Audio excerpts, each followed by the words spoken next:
প্ৰতিদিন টাইমৰ বাতৰিৰ পিছতে তৎপৰ হৈছে ৰহাৰ বিধায়ক শশীকান্ত দাস। চাপৰ মুখ মাৰোৱাৰী পট্টিৰ মথাউৰিৰ ওপৰেৰে বাগৰিছিল হুৰাহুৰে পানী। এই সন্দৰ্ভত বাতৰি প্ৰচাৰ হৈছিল প্ৰতিদিন টাইমত।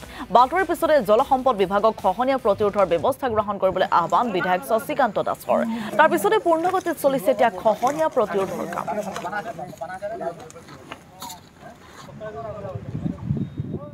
চাপৰমুখ মাৰোৱাৰীৰ প্ৰতি কালি প্ৰতিদিন টাইমৰ সাংবাদিকখিনি আহিছিলে। তাৰপৰা এইখিনি আমাৰ ৰাতিপুৱা গৰাটো ভাগি গ'ল। সিহঁতে দেখাৰ লগে লগে ব্লকৰ পৰা মানুহ আহিছিলে ন, ব্লকৰ পৰা মানুহ আহি SDC DC বাইদেউ আহি পেলাই ইয়াত এতিয়া লেবাৰখিনিয়ে কাম কৰি আছে। আমাৰ গাঁৱৰ সকলো ৰাইজো আহিছে বাৰু, ওচৰ চুবুৰীয়া যি য'ত হয় আমাৰ বিধায়কসকলৰ লগত যিখিনি থাকে তেওঁলোকো আহিছে। কামখিনি সুচাৰুৰূপে কৰি আছে। আগলৈ বাৰু কি হয় তাকে চাই লওঁ। খহনীয়া ব্যৱস্থা কৰিছে, যদি পানী চানী শুকাই যায় খা খৰালি মহীয়াজন বান্ধটো বান্ধি দিয়ে।